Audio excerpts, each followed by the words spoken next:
नमस्कार, स्वागत है आपका संसद टीवी पर। मैं हूं मनोज वर्मा और आप देख रहे हैं हमारा खास कार्यक्रम मुद्दा आपका। आज हम बात करेंगे रक्षा में आत्मनिर्भर भारत की रिकॉर्ड उत्पादन और निर्यात की। इस मुद्दे पर बात इसलिए क्योंकि वित्त वर्ष 2024-25 में वार्षिक रक्षा उत्पादन बढ़कर 1,54,000 करोड़ रुपए के उच्च स्तर पर पहुंच गया है।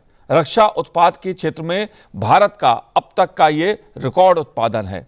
यह उपलब्धि पिछले वित्त वर्ष 2023-24 के 1,27,000 करोड़ रुपए के उत्पादन की तुलना में 18% अधिक है।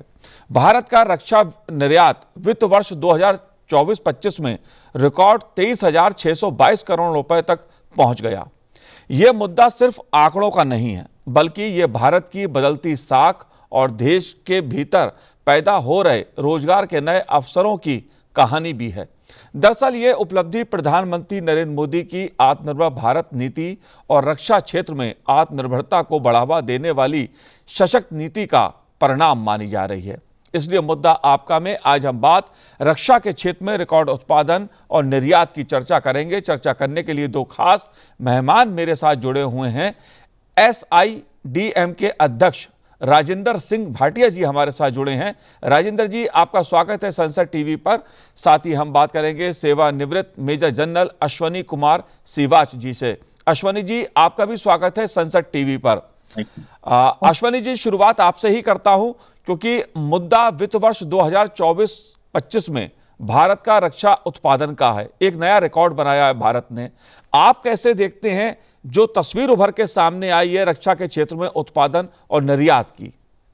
हाँ बिल्कुल, देखो मनोज, इसमें कोई शक नहीं कि भारत ने जो डिफेंस इक्विपमेंट में खुद के बनाने में बहुत बढ़ोतरी की है। एक समय था आज से 15 साल पहले जब भारत 80% अपना डिफेंस का सामान बाहर से खरीदता था, और आज हम करीब करीब 70 से 80% खुद बनाते हैं। और यही नहीं, हमारी जो पॉलिसी है make in India make for world, हम अपने देश के लिए ही नहीं बनाते, हम एक्सपोर्ट भी करते हैं। हम one of the 10th countries में शामिल हो गए हैं जो कि एक्सपोर्ट करती है। हम 100 कंट्रीज को एक्सपोर्ट करते हैं, जिसमें फ्रांस भी है, अमेरिका भी है, आर्मेनिया भी है। और ये सच्चाई है, जैसे आपने आंकड़े दिए थे कि अगर आप ये देखें कि जो हमने डिफेंस इक्विपमेंट को एक्सपोर्ट किया है पिछले साल 2024-25 को, उसमें हमने 23,622 करोड़ किया है, जो कि 12% ज्यादा है पिछले साल से। और यही नहीं, अगर 2012-13 की तुलना करें तो ये 34 गुना ज्यादा है। और ये सच्चाई है कि आज की तारीख में भारत हर चीज बनाता है। और क्या क्या चीज वो एक्सपोर्ट करता है अगर आप मैं बताऊं मनोज, मोटे मोटे तौर पे हम टैंक्स भी करते हैं। हम एक प्रकार से आरटी गन ATAGS, जिसको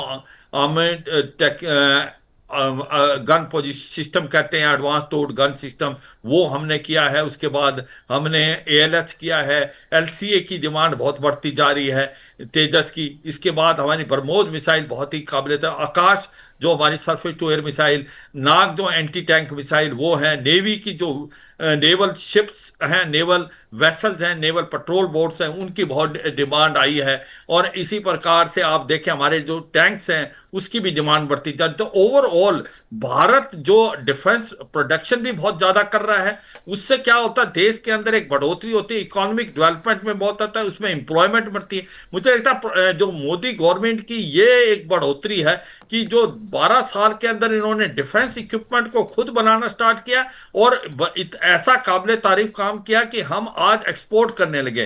देखो आज अगर हम 24,000 के करोड़ के करीब हैं तो 2030 तक ये 50,000 करोड़ के करीब आंकड़ा पहुंचेगा। और लगता है कि भारत एक one of the main supplier of defence equipment हो जाएगा। और यही नहीं कि मुझे लगता है कि जो south east Asia country, Latin America, African country, वो भारत का डिफेंस इक्विपमेंट खरीदना चाहते हैं, क्योंकि वो एक तो अफोर्डेबल है, एक बहुत ही सुपीरियर क्वालिटी का है, और टर्म्स एंड कंडीशन उसकी बहुत ज्यादा अच्छी है। ब्रह्मोस फिलिपींस अभी इंडोनेशिया लेना चाहता है, वियतनाम उसको लेने की कोशिश कर रहा है, साउथ अफ्रीका, इसके बाद आपका अर्जेंटीना, ब्राजील लेने की कोशिश कर। उसकी वजह यह है कि ब्रह्मोस मिसाइल जो है बेहतरीन मिसाइल है, जो कि कारगर है, और जिसकी डिमांड क्यों बढ़ रही है कि वो जी चाइनीज अश्वनी जी, जी बिल्कुल, जो हमारा निर्यात है इस मुद्दे पे भी मैं बात करूंगा, लेकिन राजेंद्र जी मैं आपसे जानना चाहता हूं, क्योंकि एक बदलती हुई तस्वीर दिखाई दे रही है जो रक्षा क्षेत्र में उत्पादन की है। अगर हम बात 2014-15 की करें तो 46,429 करोड़ रुपए की तुलना में जब हम 2025 में बात कर रहे हैं, रक्षा क्षेत्र में उत्पादन 174% बढ़ा है। इस बदलाव को आप कैसे देख रहे हैं? क्या कारण है इसके पीछे, क्या वजह है? मनोज जी, धन्यवाद आपको। ये जो आंकड़े आपने प्रस्तुत किए और उन्होंने जिसके बारे में पूरा आपने एक्सप्लेनेशन भी सुना, एक्चुअली ये आंकड़े से ज्यादा महत्वपूर्ण है जी जो इस आंकड़ों के पीछे की एक्चुअल सिचुएशन है। जी हमारा देश जो है वो हमेशा आज तक एक सबसे बड़े इंपोर्टर्स में से माना जाता था, और अगर आप पीछे की तरफ देखें तो हम सब चीजें तकरीबन इंपोर्ट करते थे। अभी वो सिचुएशन काफी चेंज हुआ है, पर इसमें दो तीन चीजें जो खास ख्याल में रखने वाली हैं कि क्या चीज फर्क पड़ी जिससे कि ये सिचुएशन शुरू हुआ देश के अंदर। इसका जो श्रेय है मैं दो चीजों को देना जी चाहूंगा।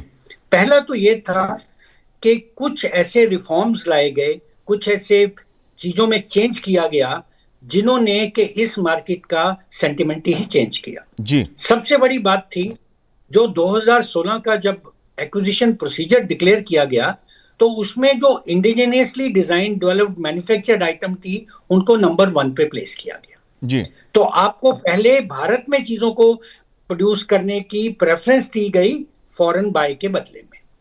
तो दूसरा चीज जो हुआ, डीआरडीओ जो पहले प्राइवेट इंडस्ट्री या दूसरी इंडस्ट्रीज के साथ सिर्फ छोटे छोटे सब सिस्टम्स वगैरह करता था, उसने बड़े बड़े सिस्टम लोगों को डेवलप करने के लिए अपने साथ लिया, जिसको हम डेवलपमेंट कम प्रोडक्शन पार्टनर बोलते हैं। इसके साथ तीसरा चीज ये हुआ कि भारत का बजट साथ साथ बढ़ता गया।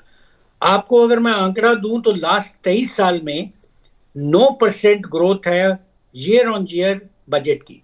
इसका जी मतलब यह है कि हर 6 से 7 साल में हमारा बजट डबल हो जाता है। नाउ अभी अगर आप इस सब चीजों को देखो तो इन चीजों का जो परिवर्तन होता है, एक सेंटिमेंट होता है, एक मार्केट में इकोसिस्टम आ जाता है जो कि इन चीजों को ड्राइव करता है। जी नाउ आपको मैं कुछ आंकड़े देने चाहूंगा जो कि आपको शायद मालूम होंगे, जी पर जो बहुत महत्वपूर्ण है।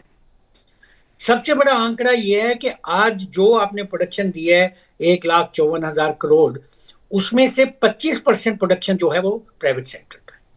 पर अगर आप वही एक्सपोर्ट्स को देखें, जहां पे आपने टोटल बताया 23,600 कुछ करोड़ एक्सपोर्ट्स का है, जी तो उसमें 65 से 70% प्राइवेट इंडस्ट्री का।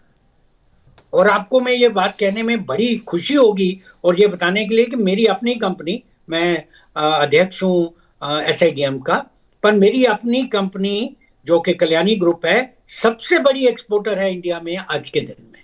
जी 70 to 80% जो हमारा प्रोडक्शन है वो एक्सपोर्ट होता है। तो ये सिचुएशन जो है ये अच्छी सिचुएशन है। इस सिचुएशन को हम ये बोल सकते हैं कि इसने हमको एक ऐसी फाउंडेशन दी है जहां से हम जो अपने नियर टर्म टारगेट्स हैं, जैसे कि आपने सुना होगा हमारे रक्षा मंत्री को बोलते हो कि वो नेक्स्ट 4 साल में ये 1,50,000 करोड़ को 3,00,000 करोड़ तक लेके जाना जी चाहते हैं। एक्सपोर्ट्स को 24,000 करोड़ से 50,000 करोड़ करना चाहते हैं। तो ये सब चीजें इंडिकेटिव है कि हमको 18 से 20-22% ग्रोथ रखनी पड़ेगी। जी और ये सब कुछ देखते हुए सब कुछ मुमकिन है। आज के दिन में ये कैपेबिलिटी भारतीय इंडस्ट्री के अंदर है और ये बिल्कुल मुमकिन है, और मेरे को पूरा विश्वास है। और मैं इंडस्ट्री में कम से कम 800 इंडस्ट्री को लीड करता हूं, तो सबसे हम बातचीत पे यही कहते हैं कि पोटेंशियल बहुत है, बहुत पोटेंशियल है, अपॉर्चुनिटी भी है। आई थिंक इन दोनों का इकट्ठा होना देश के लिए बहुत अच्छा होगा और ये सब टारगेट अचीवेबल है। जी बिल्कुल। अश्वनी जी, भारत 100 से अधिक देशों को गोला बारूद और राडार जैसे स्वदेशी हथियार बेचकर एक मजबूत वैश्विक खिलाड़ी बनकर उभरा है। आप कैसे देखते हैं जब हम ग्लोबल डिफेंस उसकी बात करते हैं, आप कैसे देखते हैं जो भारत की आत्मनिर्भरता की बात है, स्वदेशी की बात है रक्षा के क्षेत्र में? बिल्कुल। देखो मनोज, जैसे हम बात कर रहे थे कि आज से 15 साल पहले हम 80% के करीब हथियार बाहर से लेते थे। कुछ एक सामान हम बनाते थे अपने पास। हमने कभी सपनों में नहीं सोचा था कि हम कोई एयरक्राफ्ट कैरियर बना देंगे। आज आईएनएस विक्रांत आप देखें, देश के लिए एक बड़ी बड़ी प्राइड है। हम थर्ड एयरक्राफ्ट कैरियर भी खुद बना रहे हैं। तो ये सच्चाई है। ये एक प्रकार आपका पहले इरादे बदलने पड़ते हैं। ये गवर्नमेंट ने आते ही ये पहले डिसीजन लिया कि हम अब ज्यादातर इक्विपमेंट भारत में खुद बनाएंगे। इन्होंने स्पेशली एक प्रकार जो इंपोर्ट लिस्ट में थे करीब करीब 400 आइटम्स को नेगेटिव लिस्ट में लिया कि ये सामान हम बाहर से नहीं खरीदेंगे, भारत में बनाएंगे। एक जी पब्लिक प्राइवेट पार्टनरशिप हुई। उसके बाद एक एफडीआई का भी उन्होंने नॉर्मलाइज किया। हुआ क्या कि चारों तरफ से जो बातचीत हुई कि हम अपना सामान बनाने लगे और बेहतरीन सामान बनाया। डेवलपमेंट भी हुई, एम्प्लॉयमेंट भी लोगों को मिली। Make in India make for world का जो नारा है वो सच्चाई में बदला है। और आज हम देखो कि 100 कंट्रीज को हम हथियार बेच रहे हैं, जिसमें फ्रांस भी शामिल है, अमेरिका भी शामिल है, आर्मेनिया भी है। जैसे हम कह रहे थे आज की तारीख में आकाश जो सरफेस टू एयर मिसाइल है, नाग जो एंटी टैंक मिसाइल है, उसके बाद ब्रह्मोस मिसाइल है, उसकी बहुत ज्यादा डिमांड आ रही है। उसके बाद आपके तेजस की डिमांड काफी है। इसके बाद आपके नेवल पेट्रोल वेसल्स हैं, स्पीडिंग बोट्स हैं, अम्यूनिशन है आपका, स्मॉल आर्म्स का आर्टिलरी अम्यूनिशन आपका है। तो आप देखें कि एक के बाद एक आपने सामान खुद बनाया है। और पब्लिक प्राइवेट पार्टनरशिप के कारण आपकी जो प्राइवेट पार्टनरशिप है वो बहुत अच्छा काम किया है। और जो सामान हम नहीं बना पा रहे हैं, हम वो ट्रांसफर ऑफ टेक्नोलॉजी से करके भारत में बनाते। मिसाल के तौर पे M777 अल्ट्रा लाइट हाउट हमने वो अमेरिका से खरीदी, मगर उसको ट्रांसफर टेक्नोलॉजी करके महिंद्रा डिफेंस बना रहा है। इसी प्रकार से K9 वज्रा जो कि एक पक्का सेल्फ प्रोपेल्ड गन है, वो हमने साउथ कोरिया से ली, उसको हमारा L&T बना रहा है। तो अगर आप देखें कि हर आइटम हम भारत में बनाने की कोशिश कर रहे हैं, और जो काबिलियत अभी हमें आई नहीं है वो ट्रांसफर टेक्नोलॉजी लेके हम यहीं बनाएंगे। तो मुझे लगता है कि एक माइंडसेट चेंज हुआ है। एक जी हमारा माइंडसेट नेगेटिव चेंज हुआ माइंडसेट है। था। जी जी ये है, बिल्कुल इरादे मजबूत है गवर्नमेंट के। बिल्कुल। उनको पता है कि हमारे अंदर क्षमता और काबिलियत है। हमने प्राइवेट पार्टनरशिप जो की है, पहले हम क्या करते थे, प्राइवेट पार्टनरशिप में नहीं ध्यान देते थे, बहुत थोड़ा काम देते थे। आज हमारे जो प्राइवेट पार्टनर्स हैं उन्होंने काबिल तारीफ काम किया। और ऐसा है कि आज भारत एक उस पगार पे आ गया है कि वन ऑफ द कंट्री जिसके अंदर एक्सपोर्ट करने की काबिलियत और क्षमता है। आज हम 24,000 करोड़ 2029 तक हम 50,000 करोड़ तक का एक्सपोर्ट करेंगे, जो कि एक प्रकार रिकॉर्ड होगा जी मनोज। बिल्कुल अश्वनी जी। राजेंद्र जी, अगर प्राइवेट पार्टनरशिप की हम बात करें, जाहिर तौर पर एक दौर ऐसा था कि भारत विदेशों पर निर्भर था हथियारों के मामले में या रक्षा क्षेत्र से जुड़ी चीजों के मामले में। लेकिन 14 के बाद एक बड़ा परिवर्तन देखने को मिला है कि प्राइवेट पार्टनरशिप के जरिए एक रास्ता खोला गया है देश में रक्षा उत्पादन का। ये जो माइंडसेट बदला, इसको आप कैसे देखते हैं? क्योंकि एक बहुत बड़ा चेंज है ये। देखिए, इन चीजों में बिजनेस के अंदर जब क्या एंटरप्राइज क्या देखते हैं, कोई प्राइवेट इंडस्ट्री है वो क्या देखती है, वो देखती है कि मार्केट है, पॉसिबिलिटी है, हमारे पास इकोसिस्टम है, और सबसे बड़ी बात है कि गवर्नमेंट का सपोर्ट है कि नहीं है। इसको हम डिफेंस सेल्स को हम मोनोप्सोनी बोलते हैं। मोनोप्सोनी मतलब एक ही इसका बायर है जो देश के अंदर भारत की गवर्नमेंट है। तो जब मोनोप्सोनी होती है, उसमें जो ये बदलाव होना चाहिए जिसको हम सेंटिमेंट बोलते हैं, वो बहुत जरूरी है। जैसे ये सेंटिमेंट चेंज हुआ, जैसे ये फीलिंग आई इंडस्ट्री के अंदर कि देश अभी अपने आप और अपनी पूरे जितना भी आपका इंडस्ट्रीज है, पब्लिक सेक्टर या प्राइवेट सेक्टर, उनको एक थोड़ा प्लेइंग फील्ड, जो हम लेवल प्लेइंग फील्ड मिलेगा, तो आपने देखा एकदम सारी कंपनियों ने बड़े बड़े प्रोजेक्ट लेने शुरू कर दिए। जी तो इसके साथ ये जो बदलाव था, ये सेंटिमेंट्स था, ये इकोसिस्टम का जो बैलेंस था वो इसकी तरफ हुआ। उसी के कारण ये सब कुछ पॉसिबल हुआ। और ये भी अकेला है, सेंटिमेंट चेंज होने के लिए बहुत सारे पॉलिसी इनिशिएटिव लेने पड़ते हैं। आपने देखा कैसे ऑर्डिनेंस फैक्ट्री बोर्ड, जो एक गवर्नमेंट की एजेंसी होती थी, उनको 7 और 8 कंपनियों में बांट दिया गया। और से और आपने प्राइवेटाइजेशन की, HAL का आपने IPO लाए। तो ये सब इंडिकेशन थी कि पूरा देश, जिसको बोलते हैं whole of nation approach, was taken up, and that is what is the result what you see today. जी बिल्कुल अश्वनी जी, एक बड़ा मुद्दा स्कीम से जुड़ा है, सरकार की पॉलिसी से जुड़ा है। क्या डीपीएम 2025 जैसे सुधारों ने सेना के लिए खरीदारी को पारदर्शी और डिजिटल बना दिया है? हाँ बिल्कुल। देखो, एक मैंने जैसे मनोज पहले बात करते, हमारे इरादे मजबूत हैं, सोच बदली है। हमने ये देखा है कि भारत के अंदर काबिल तो क्षमता है कि हम हथियार बना सकते हैं और काबिल तारीफ हथियार बना सकते हैं। जब आपका माइंडसेट चेंज होता है तो सब कुछ चीजें प्लेस में। एक कहीं ना कहीं हमने अपने प्राइवेट पार्टनर्स के ऊपर भरोसा नहीं किया था। अब जो पब्लिक प्राइवेट पार्टनरशिप का एक गठजोड़ हुआ है वो काबिल तारीफ है। और अभी मुझे लगता है धीरे धीरे जो बढ़ाव आपने कहा डीपीएम जो 2024-25 का था, इसमें क्या बदलाव आया है कि हमने एक तो R&D पे भी पैसा खर्च करने की कोशिश की। पहले R&D पे पैसा नहीं करते थे। जब तक आप R&D पे पैसा नहीं करेंगे आप अपने आप को आगे नहीं जा सकते, आप डेवलपमेंट नहीं कर सकते। दूसरा हमने ये किया है कि अगर हम कोई सामान बना नहीं सकते तो हम बाहर से क्रिकेट ट्रांसपोर्ट टेक्नोलॉजी, जैसे मैंने आपको 2 एग्जांपल दिए, ये हम आगे भी ऐसे करें। अगर हम एमका की बात करें, एडवांस मीडियम कॉम्बैट एयरक्राफ्ट, जो अगले 10 साल में होगा, हम कह रहे हैं कि इंजन जो है उसके लिए अगर अभी से हम प्रोडक्शन की स्टार्ट करें, हो सकता है वो सैफरान हो, जॉइंट प्रोडक्शन हो। तो ये सच्चाई है कि कई बार भारत इतने अच्छे हथियार, मुझे अभी याद है एडवांस टोर्ड आरटी गन सिस्टम जो भारत ने बनाया है, वो वर्ल्ड का बेहतरीन एक आरटी सिस्टम है जिसकी रेंज 48 किलोमीटर है। उसकी डिमांड इतनी ज्यादा है कि हम पूरा नहीं कर पा रहे। लॉटरिंग कम्युनिकेशन, ड्रोन्स के लिए हमने आर्टिफिशियल इंटेलिजेंस, आप चीजें बताएं, हमने हर चीज के ऊपर एक प्रकार से हम आगे बढ़ते हैं। अभी हमने जो हमारा आर्मी का था ऑब्जर्वेशन ऑफ टेक्नोलॉजी, ये एक प्रकार से नया नारा लगाया इस साल का। तो सच्चाई यह है कि अब हम साइबर वॉरियर ले रहे हैं, हम नए हथियार बन रहे हैं, ड्रोन्स भारत में बन रहे हैं। आर्टिफिशियल इंटेलिजेंस से हम क्या कर रहे हैं कि और आगे बढ़े। ड्रोन्स के ऊपर मैं बात करूं कि ड्रोन्स का जमाना है। वर्ल्ड के अंदर ड्रोन्स ने पूरी जो लैंडस्केप उसकी एक बैटलफील्ड की चेंज कर दी है। इसलिए आपको ड्रोन्स, एंटी ड्रोन स्ट्रेटेजी लाना बहुत जरूरी था और भारत ने यह कहने के लिए काबिल तारीफ है, हमने अच्छे बेहतरीन ड्रोन खुद बनाए हैं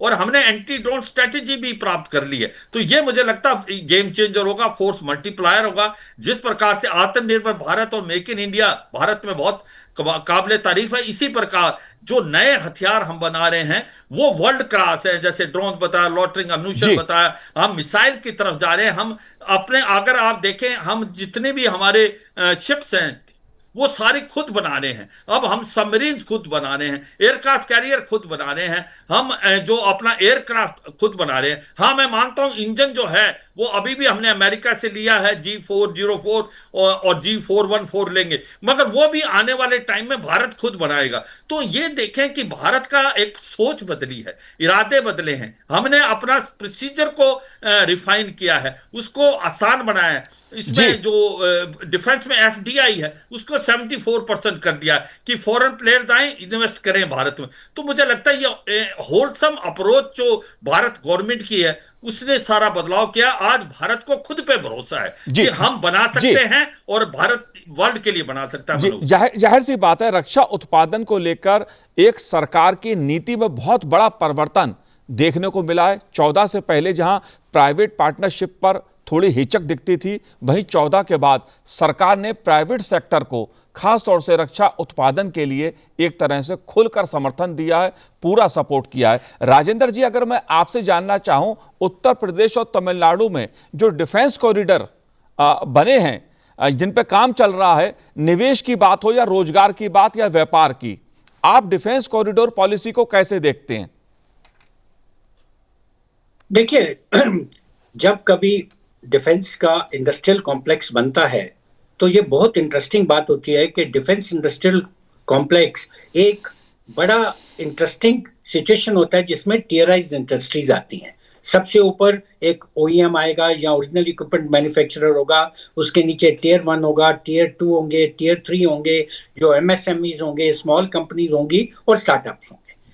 जो ये कॉरिडोर है ये अपॉर्चुनिटी देता है कि एक बड़ा एंटरप्राइज आता है, उसके साथ बहुत सारे छोटे एंटरप्राइज भी उसी के साथ पार्टिसिपेट होके एक इकोसिस्टम क्रिएट करते हैं। तो ये जो कॉरिडोर्स का कंसेप्ट है, ये नया कंसेप्ट नहीं है।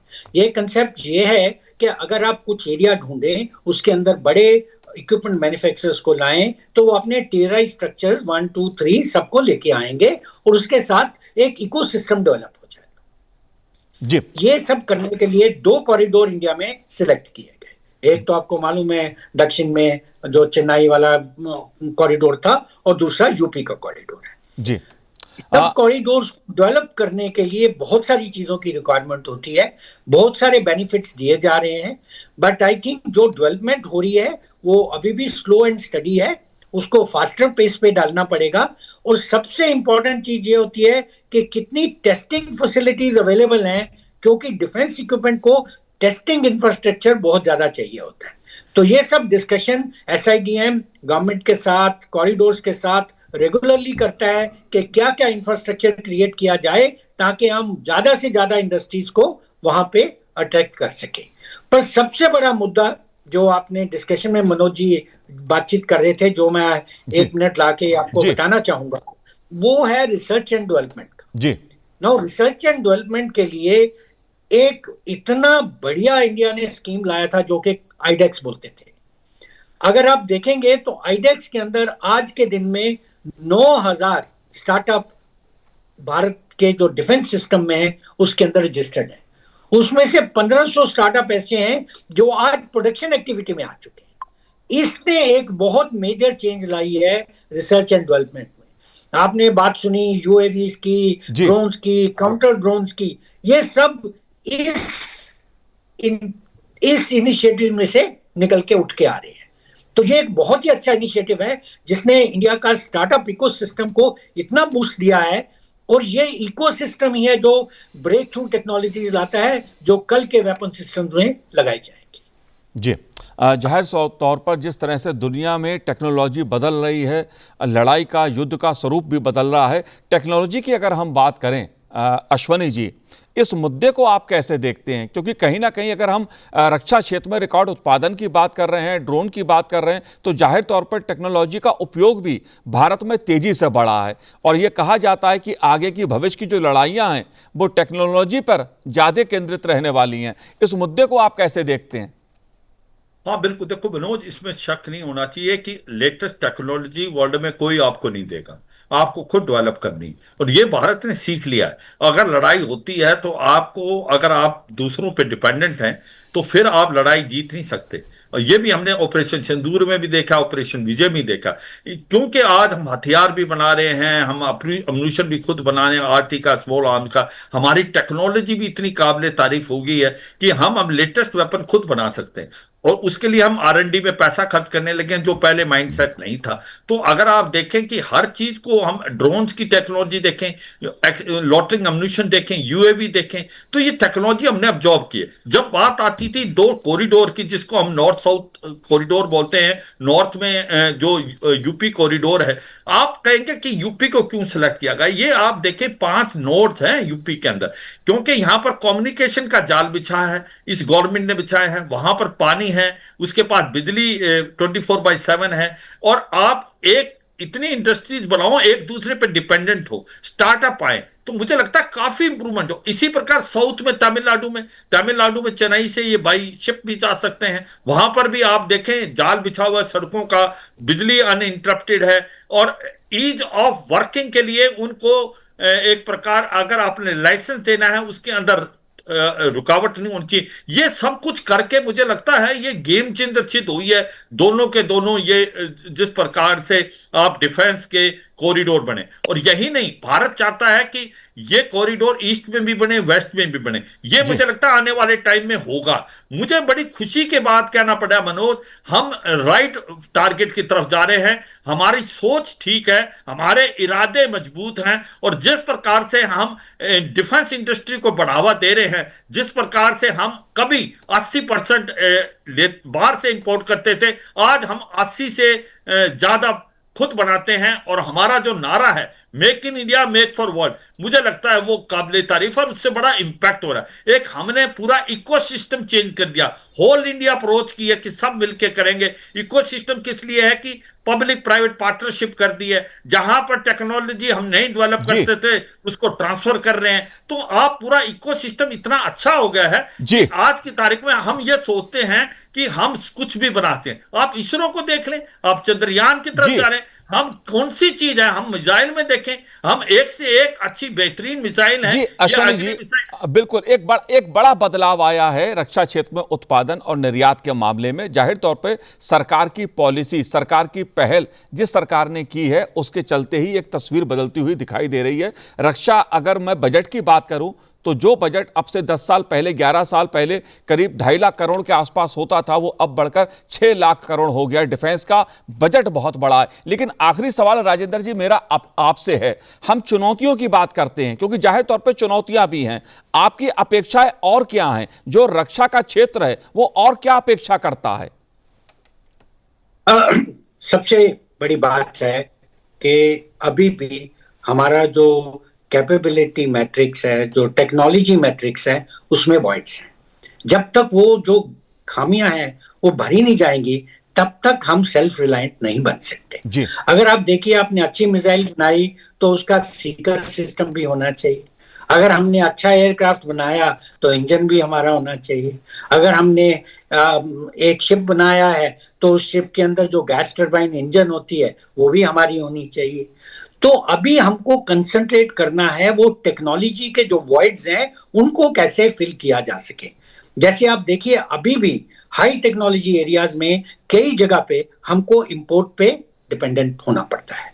हमको चाहिए कि, अगर आपने सुना होगा, आज से 2 साल पहले 1 लाख करोड़ सैंक्शन किया गया था डीप टेक्नोलॉजी फंडिंग के लिए।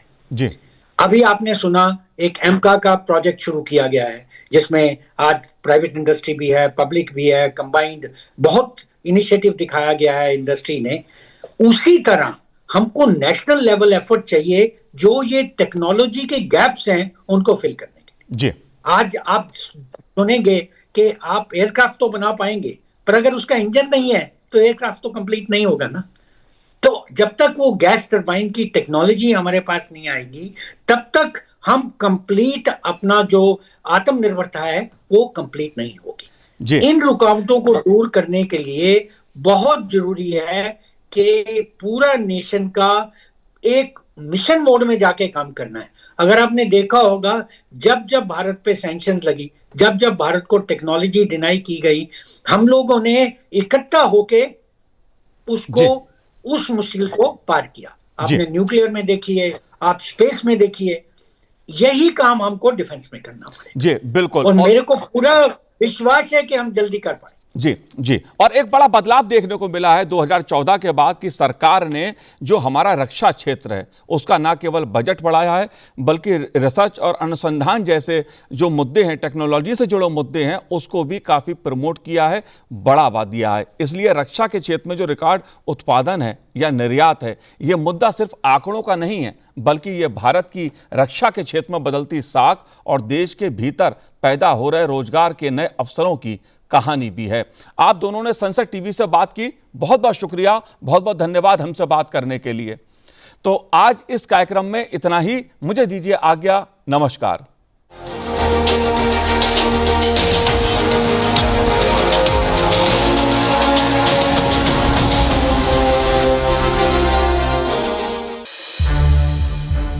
संसद टीवी के और भी प्रोग्राम्स देखने के लिए सब्सक्राइब करें हमारा YouTube चैनल और हाँ, इन्हें लाइक और शेयर करना ना भूलें।